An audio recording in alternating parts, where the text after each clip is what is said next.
ክቡራትና ክቡራን መደበኛ ትምህርቱን ከአራተኛ ክፍል ያቋረጠ አንድ ተራ ወጣት የሀገሪቱን ታዋቂ አርቲስቶች፣ ከፍተኛ የዩኒቨርሲቲ ምሩቃንን፣ ስመጥር ባለሀብቶችንና የጦር መኮንኖችን ሳይቀር በስነ ልቦና አስሮ ሲያንበረክክ ምን ይባላል?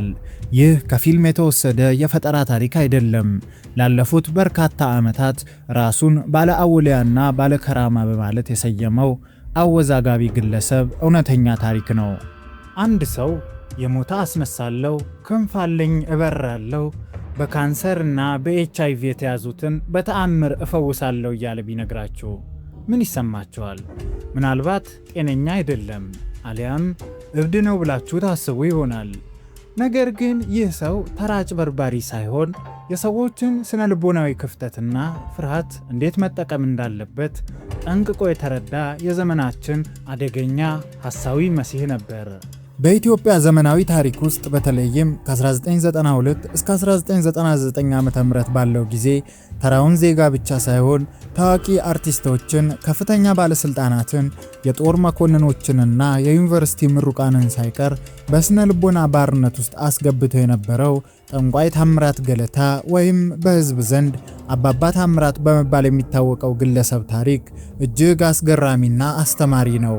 አብዛኞቻችን አንድ ሰው በጠንቋይ እንደተታለለ ስንሰማ ወደ አእምሮአችን ቀድሞ የሚመጣው ያልተማረ በገጠር የሚኖር ወይም የዋህ ማህበረሰብ ነው። ነገር ግን የታምራት ገለታ ታሪክ ይህንን የተለመደ አስተሳሰብ ሙሉ በሙሉ የሚቀለብስ እጅግ አስገራሚና እንቆቅልሽ የሆነ ክስተት ነው። ሰውየው ያንበረከከው የዩኒቨርሲቲ ምሁራንን፣ ታዋቂ ድምፃውያንን፣ የጦር መኮንኖችንና ከፍተኛ ባለስልጣናትን ነው። ሳር እያስጎዘጎዘና ቡና እያስወቀጠ ይገዛቸው ነበር። ታዲያ ይህ መደበኛ ትምህርቱን ከአራተኛ ክፍል ያቋረጠ ግለሰብ እንዴት ይህን ያህል የስነ ልቦና የበላይነት ሊያገኝ ቻለ? በህዝብ ላይ ሽብር ነስቷል፣ ዜጎችን አሰቃይቷል፣ በሚሊዮን የሚቆጠር ሀብት ዘርፏል፣ እንዲሁም አሰቃቂ ወንጀሎችን ፈጽሟል ተብሎ በህግ ተፈርዶበታል። የሰዎችን አእምሮ የመቆጣጠር ችሎታው በጣም አስገራሚ ነበር። አሰራሩን ይበልጥ ውስብስብና የሁሉንም እምነት አሳታፊ ለማድረግ ሲል አስገራሚ ድርብ ስብዕና ፈጥሮ ነበር። ማለዳ መነኩሴ መስሎ ካባና ቆብ ለብሶ ደንበኞቹን ይቀበላል። ከሰዓት ደግሞ ልብሱን በመቀየር የእስልምና እምነት ተከታይ መስሎ ይታያል። ይህ ስልቱ ከተለያዩ የሃይማኖት ተከታይነት የመጡ ሰዎችን ያለምንም ጥርጣሬ ለማታለል አስችሎታል። በነፍስ ግድያ፣ በአስገድዶ መድፈርና በከባድ የገንዘብ ማጭበርበር ወንጀሎች የዕድሜ ልክ እስራት ተፈርዶበት ማረሚያ ቤት ወርዶ የነበረው ይህ ግለሰብ ከዓመታት በኋላ ከእስር ሲፈታ የተጠቀመበትን ስልት ስትሰሙ ማመን ይከብዳቸዋል። የሃይማኖትና የፈውስ ካባውን አውልቆ በመጣል የብሔር ፖለቲካ ካርድን በመምዘዝ ራሱን እንደ ፖለቲካ ሰለባ አድርጎ ለማቅረብ ሞክሯል። ዛሬ የዚህን አደገኛ አጭበርባሪ አነሳስና ውድቀት ከጅማሬው እስከ ፍጻሜው በጥልቀት እንመረምራለን። ግርጣቢ መድኃኒት ነው እንዳያልቅባችሁ እየተባለ ሰዎች እየጠጡ እንደነበረ ነው። ልጄ ልትሞት ህይወታ ሊወጣ እኔ ያለውሽ ነው እንደ ልጄ የምትሞችልኝ ብለው ይኸው ቆማለች። ስለአጃይበት እሱን ታልፈታሽ ህይወትሽ በነፍስሽ አሉ አላት። ረድኤት ያለች ተፋታ አባታችን ማለት እስከ 700 ቦታ ላይ መገኘት የሚችሉ ናቸው። ታምራት ገለታ የተወለደው በኦሮሚያ ክልል ሰሜን ሸዋ ዞን ፍቼ ከተማ ውስጥ ነው። መደበኛ ትምህርቱን በቅጡ ያልተከታተለው ይህ ግለሰብ ትምህርቱን ካቋረጠ በኋላ ወደ ብሔራዊ ውትድርና ገባ። ከውትድርና ሲመለስ ግን ሕይወቱን ሙሉ በሙሉ የሚቀይር አንድ አጋጣሚ ተፈጠረ። እናቱ በፍቼ ከተማ ባለ አውሊያ በመባል ይታወቁ ስለነበር የእሳቸውን የጥንቆላ ሥራ በመረከብ ወደ አጭበርባሪነት ዓለም በይፋ ተቀላቀለ። የውትድርና ዳራው የሰጠውን የኃይልና የጉልበት ስሜት ከእናቱ ከወረሰው መንፈሳዊ አስማት ጋር በማዋሃድ እጅግ አደገኛ የሆነ የማጭበርበር ፎርሙላን ፈጠረ። እስቲ አስቡት፣ በሕይወቱ ተስፋ ቆርጦ መፍትሄ ፍለጋ ወደ ጠንቋዩ ቤት የሄደ አንድ ተራ ዜጋ በቴሌቪዥን የሚያያቸውን አርቲስቶችና ባለስልጣናት መሬት ላይ ጎዝጉዘው ተቀምጠው ሲያይ ምን ይሰማዋል? ለነሱ የሰራ ለኔም ይሰራል በሚል የውሸት መተማመን ውስጥ በመግባት በቀላሉ የገንዘብና የስነ ልቦና ብዝበዛ ሰለባ ይሆናል። ማህበረሰቡ በእውቀትና በምክንያታዊነት ላይ ከመመስረት ይልቅ በታዋቂ ሰዎች መንገድ የመነዳት አዝማሚያ ለታምራት ገለታ ታላቅ ኃይልን ሰጠው።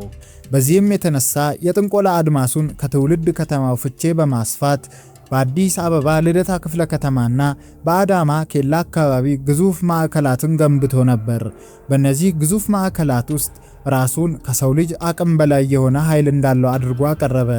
ክንፍ አለኝ እበራለሁ፣ በ40 ቦታዎች ላይ ተቀምጬ እፈርዳለሁ፣ በኤችአይቪ ኤድስ የተያዙትን እፈውሳለሁ እያለ ሲናገር በወቅቱ በነበረው የጤናና የኢኮኖሚ ጭንቀት ውስጥ የነበረው ማህበረሰብ እንደ ብቸኛ መፍትሄ አይቶ ተከተለው። ስልጣንና ገንዘብ የሰዎችን ማንነት የመቀየር ልዩ ኃይል አላቸው። ነገር ግን ያልተገባ ሀብትና የውሸት ስልጣን ሲዋሃድ ሰውን ከእውነታው ዓለም በማውጣት ወደ ከባድ የእብሪት ማማ ላይ ያወጣዋል። ታምራት ገለታ ላይ የታየውም ይኸው ነበር። በሚሊዮን የሚቆጠር ጥሬ ገንዘብ፣ በኪሎዎች የሚመዝን ወርቅና በመቶዎች የሚቆጠሩ የሰው አእምሮዎችን መቆጣጠር መቻሉ ከሕግና ከመንግሥት በላይ እንደሆነ እንዲሰማው አደረገው። ይህ እኔን ማንም አይነካኝም የሚለው የኃይል ስሜት ግን የራሱን መቃብር የሚቆፍርበትን አካፋ በእጁ እንዳስጨበጠው አልተረዳም። በፌዴራል ከፍተኛ ፍርድ ቤት የክስ ሂደት ላይ ከ55 በላይ ምስክሮች በሰጡት ቃል እንደተረጋገጠው ታዋቂ ድምፃውያን የጥንቆላ ቤቱ ቋሚ ደንበኞች ነበሩ።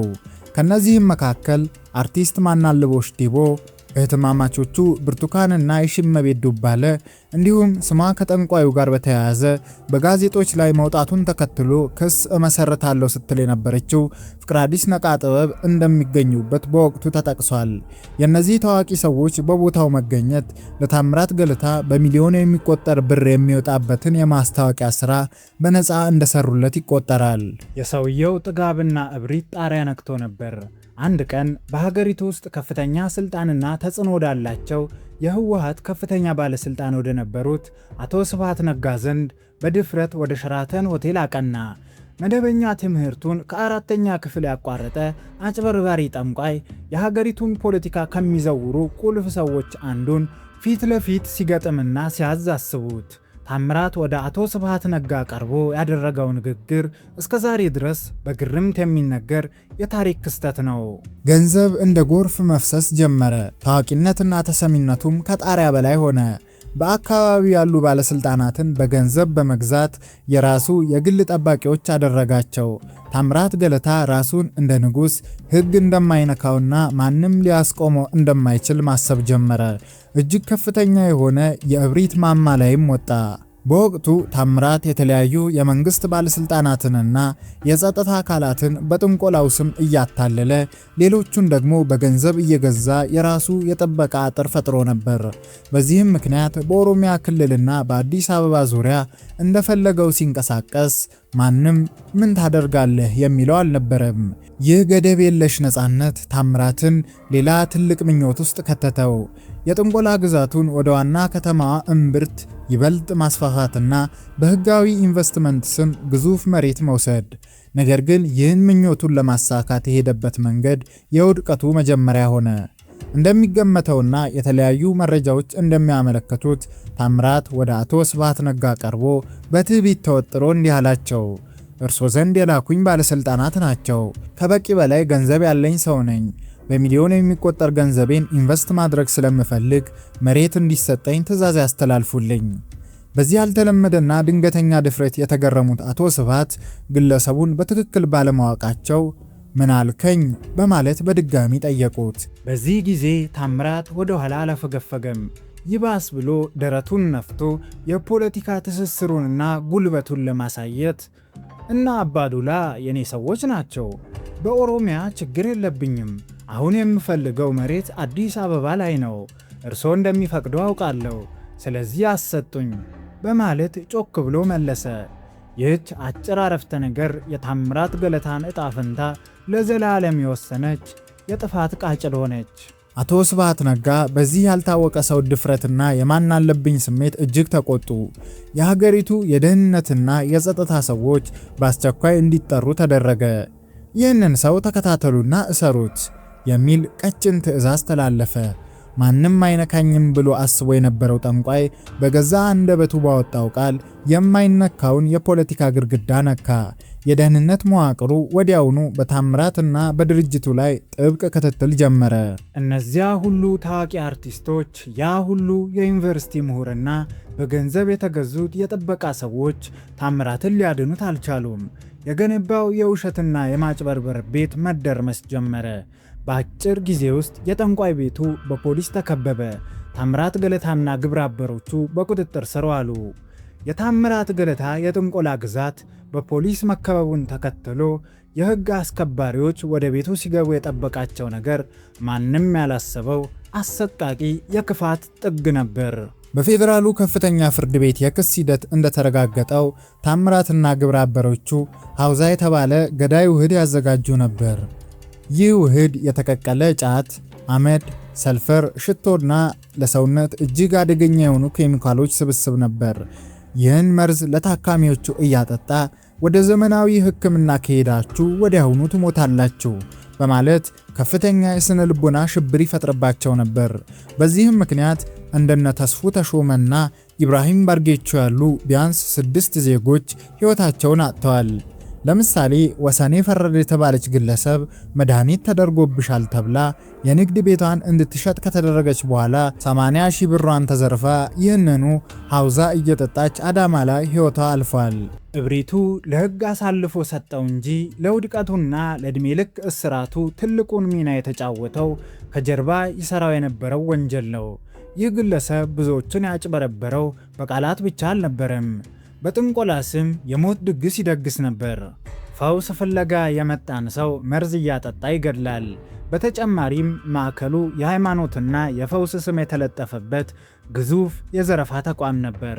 የፋይናንስ ማጭበርበሩ ዝርዝር የልብ ምትን የሚያቆም ነው። አቶ መንግስቱ የተባሉ ግለሰብ በካንሰር የተያዘች እህታቸውን ለማዳን ሲሄዱ ከደሞዛቸው 10% ለ8 ዓመታት እንዲከፍሉ ተገደዋል። ይህ ብቻ አይደለም። ለታምራት ልደት በየዓመቱ የ2000 ብር ኬክ፣ ለመንታ ልጆቹ ደግሞ የ1000 ብር ስጦታ እንዲያቀርቡ ተደርገው በመጨረሻም ላስቀምጥልህ በሚል 50 ሺህ ብራቸውን ተነጥቀዋል። ልጃቸውን ለማዳን የሄዱት አቶ አረጋና ወይዘሮ ራህማ ደግሞ ቤታቸውን እንዲሸጡ ተገደው አስራት በሚል 55000 ብር እንዲሁም ሴት ልጃቸውን ውጪ ለመላክ በሚል 13000 ብር ተዘርፈዋል። ከገንዘብ ዘረፋው ባሻገር ማዕከሉ የጾታዊ ጥቃት መፈጸሚያም ጭምር ነበር። ከህመማቸው ለመዳንና መፍትሄ ፍለጋ የመጡ 3 ሴቶችን በማስገደድ ደፍረዋል ተብሎ በክስ መዝገቡ ላይ ሰፍሯል። በአንዳንድ ዘገባዎች መሰረት ድንግልናቸውን ካልሰጡ ባል እንደማያገኙ በማስፈራራትና እምቢ ያሉትን ደግሞ በእሳት እስከ ማቃጠል ይደርስ እንደነበር መረጃዎች ያሳያሉ። ነገር ግን ይህ ሁሉ ግፍ ለዘላለም ተደብቆ ሊቀር አልቻለም። የፍርድ ሰዓቱ ደረሰ። የአቶ ታምራትና የግብረ አበሮቹ ክስ በጊዜው ከፍተኛ ትኩረት ተሰጥቶት የነበረ ጉዳይ ነው። አቃቤ ሕግ ከ55 በላይ የቀድሞ ደንበኞችን በምስክርነት አቀረበ። ጉዳዩ እጅግ አነጋጋሪ በመሆኑ በኢትዮጵያ ፍርድ ቤት ታሪክ ለመጀመሪያ ጊዜ ከስራ ቀናት ውጪ ሚያዝያ 3 ቀን 2001 ዓ.ም በቅዳሜ ዕለት ችሎት ተሰየመ። እጅግ የሚገርመው ይህ ቀን የታምራት የልደት ቀን ነበር። በልደት ቀኑ በዝግ ችሎት የወንጀል ተግባራቱን የሚያሳዩ የቪዲዮ ማስረጃዎች በግልጽ ታዩ። በመጨረሻም ነሐሴ 6 ቀን 2001 ዓ.ም ፍርድ ቤቱ ታምራትን በስድስቱም ከባድ ክሶች ጥፋተኛ ብሎ ውሳኔ አሳለፈ። በመጀመሪያ ፍርድ ቤት የሞት ቅጣት ፈርዶበት የነበረ ቢሆንም ኋላ ላይ በይግባኝ ሰሚ ፍርድ ቤት ወደ ዕድሜ ልክ ጽኑ እስራት ተቀይሮለት ወደ ማረሚያ ቤት ወረደ።